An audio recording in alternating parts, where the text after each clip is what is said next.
Contingent liabilities and bills for collection. सबसे पहला part है डिस्क्लोजर।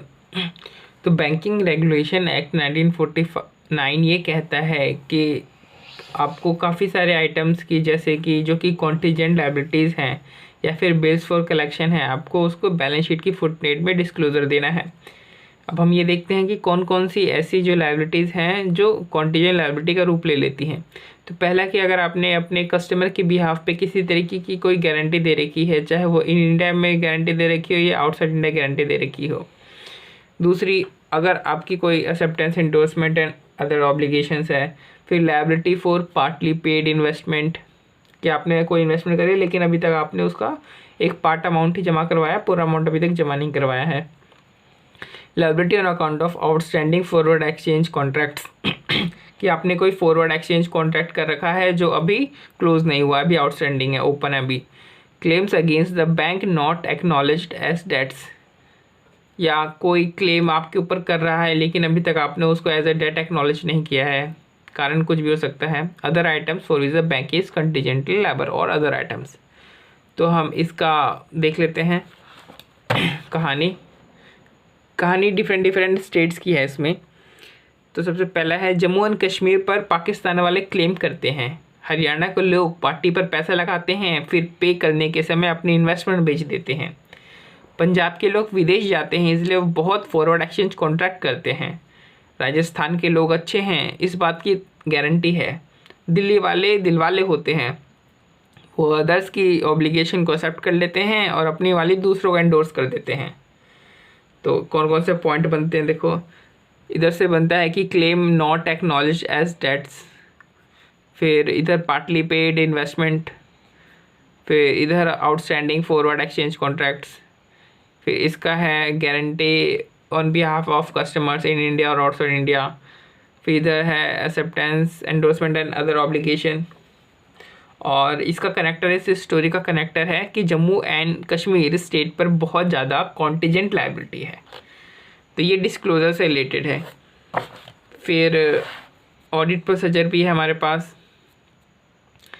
कि जो प्राइमरी कंसर्न है वो आइडेंटिफिकेशन एंड वैल्यूएशन का है, कि क्या कोई ऐसा प्रॉपर सिस्टम है जिससे जो सभी कॉन्टीजेंट लायबिलिटीज़ है वो आइडेंटिफाई हो रही हों और उनकी प्रॉपर वैल्यूएशन भी हो रही है कॉन्टीजेंट लायबिलिटीज़ की। फिर रेगुलर कॉन्स्टिट्यूएंट्स, की आपने जो नॉन फंड बेस्ड जो फैसिलिटीज़ दी हैं, जैसे कि जिसमें गारंटी दी है या फिर किसी को लेटर ऑफ क्रेडिट दिया है, क्या वो आपने सिर्फ अपने रेगुलर कस्टमर्स को दिया है या नॉन रेगुलर कस्टमर को भी दिया है। अगर रेगुलर कस्टमर को दिया है तब तो ठीक है, लेकिन अगर आपने यही नॉन फंड बेस्ड जो फैसिलिटीज़ है अगर आपने अपने नॉन रेगुलर कस्टमर को दिया है, तो उन नॉन रेगुलर की कस्टमर की जो फाइनेंशियल पोजीशन है उसको इंक्वायर करना पड़ेगा। ऑथराइजेशन, जो ट्रांजैक्शन जन्म देती हैं कॉन्टीजेंट लायबिलिटीज़ को, क्या उन ट्रांजैक्शंस के ऊपर प्रॉपर या एडिक्वेट इंटरनल कंट्रोल है, और क्या ये जो ट्रांजैक्शंस है वो ऑथराइज पर्सन द्वारा ही किए जा रहे हैं और उसी प्रोसीजर में किए जा रहे हैं जो प्रोसीजर लेट डाउन है।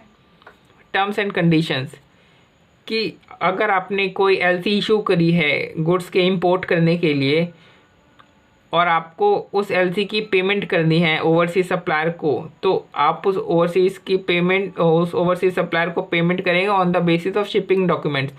मतलब जब आपके पास शिपिंग डॉक्यूमेंट आ जाएंगे उसके बाद इस शिपिंग डॉक्यूमेंट को इंश्योर करके कि हाँ ये एलसी के कन्फर्मिटी में ही है, जैसी conditions terms and condition LC में थी वो ये शिपिंग डॉक्यूमेंट सेटिस्फाई कर रही हैं, उसके बाद ही आप ओवरसीज सप्लायर को पेमेंट करोगे एलसी की।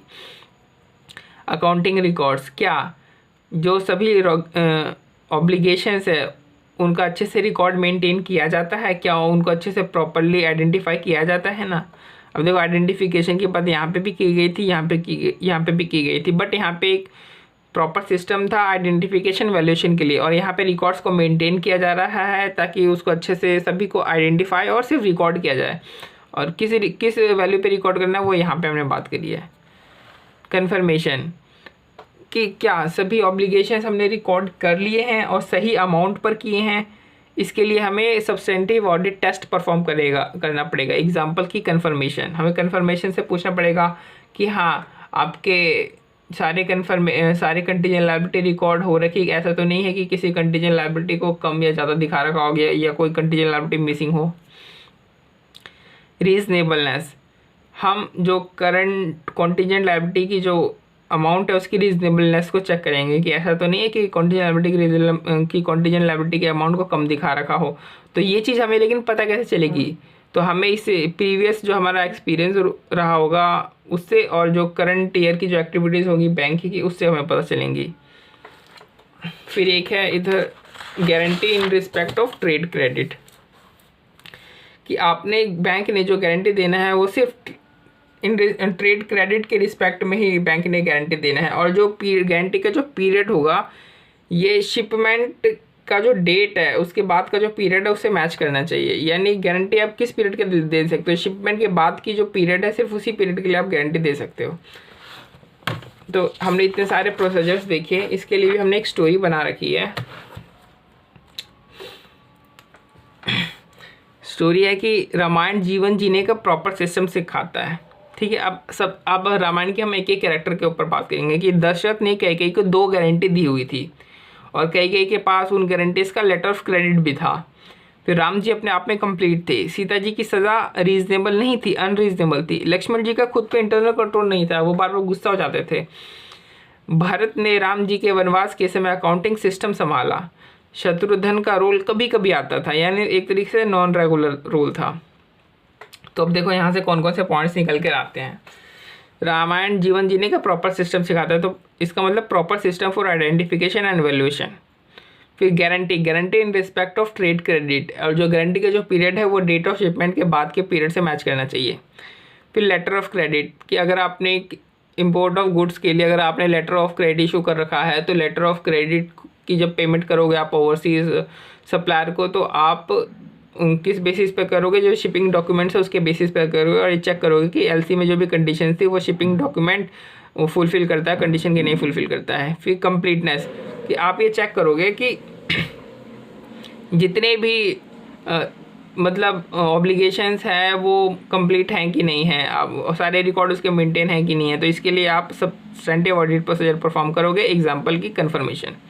सीता जी की सज़ा रीजनेबल नहीं थी, आप जो कंटीजेंट लायबिलिटी है उसकी अमाउंट को आप चेक करोगे कि क्या ये रीजनेबल है, और रीजनेबल किस बेसिस पे चेक करोगे? अपने प्रीवियस एक्सपीरियंस के बेसिस पे और जो करंट ईयर की एक्टिविटीज है उसके बेसिस पे। फिर लक्ष्मण जी का खुद पे इंटरनल कंट्रोल नहीं था, तो इंटरनल कंट्रोल एक प्रॉपर इंटरनल कंट्रोल होना चाहिए। जो ट्रांजैक्शंस कंटीजेंट लायबिलिटी को जन्म देती है उनके ऊपर, उन ट्रांजैक्शन के ऊपर प्रॉपर इंटरनल कंट्रोल होना चाहिए। उन ट्रांजैक्शन को सिर्फ ऑथराइज पर्सन नहीं परफॉर्म करना चाहिए और उसी प्रोसीजर में परफॉर्म करना चाहिए जो प्रोसीजर लेट डाउन है। फिर भरत ने राम जी के वनवास के समय अकाउंटिंग सिस्टम संभाला, मतलब ऑब्लिगेशंस को रिकॉर्ड को आइडेंटिफिकेशन और प्रॉपर रिकॉर्ड के लिए एक अकाउंटिंग अच्छा हमारे पास अकाउंटिंग सिस्टम होना चाहिए।